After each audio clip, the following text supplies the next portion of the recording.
Hola y bienvenidos. Yo soy la membrana celular o membrana plasmática. Soy un recubrimiento superficial de la célula. Para comprender de mejor manera esta compleja estructura, les traigo la siguiente ilustración de un corte de mí.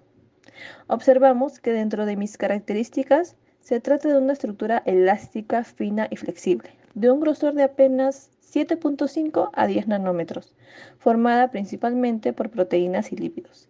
Además, parte de mi estructura está conformada por colesterol y otros lípidos e hidratos de carbono.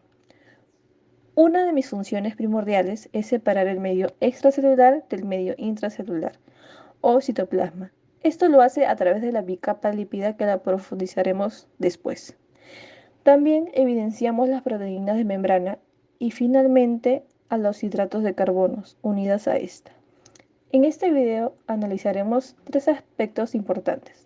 Primero, la bicapa lípida, después las proteínas de membrana y finalmente la función de los hidratos de carbono. Vamos a comenzar. Con la bicapa lípida yo estructuro una película fina de doble capa de lípidos, cada una de las cuales tiene una única molécula de grosor. Si observamos más de cerca las moléculas del fosfolípido, apreciamos sus características de sus diferentes extremos. En este caso, su extremo hidrófilo, que en simples palabras significa que le gusta el agua, mientras que su extremo hidrófobo, que repela o se aleja de las moléculas de agua. Estas características, en el caso del extremo hidrófilo, se debe gracias al extremo fosfato del fosfolípido, mientras que las características del extremo hidrófugo se debe a la porción de los ácidos grasos. Estas porciones repelan el agua, pero se atraen entre sí formando el núcleo o el centro de la membrana celular. De esta forma, generando un tercer concepto, el de la permeabilidad. Cuando nosotros hablamos de permeabilidad, nos referimos a la facilidad con la que ingresan las sustancias que está dado por la estructura de la misma, además de la cantidad o la concentración de moléculas de colesterol en la membrana celular. Sin más, vamos a hablar sobre las proteínas de la membrana.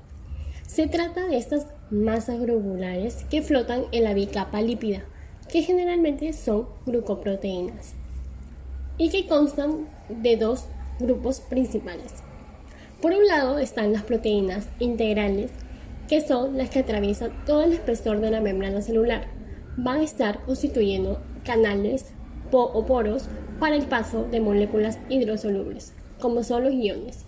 Además, permiten el transporte activo celular y pueden estar estructurando enzimas y receptores celulares. Por otro lado, tenemos a las proteínas periféricas, que se unen a una sola superficie de la membrana celular, o en algunas ocasiones a proteínas integrales.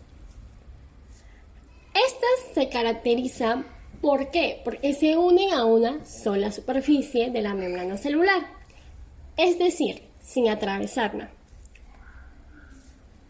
Finalmente, me presento. Soy el hidrato de carbono, que se une a proteínas y a lípidos, formando respectivamente glucoproteínas y glucolípidos.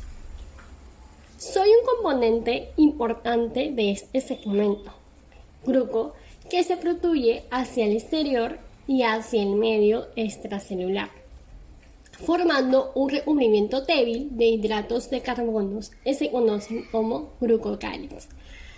El mismo que brinda funciones indispensables para la célula y para la membrana celular, que son: 1. Presenta una carga eléctrica negativa que repele otras moléculas o cargas negativas.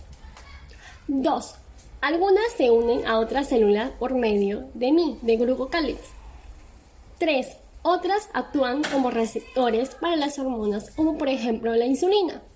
4. Y finalmente son las reacciones inmunitarias. Bueno, eso ha sido todo respecto a mí. Espero que hayan podido entender y que nos podamos ver hasta la próxima. Un saludo de tu amiga, la membrana celular.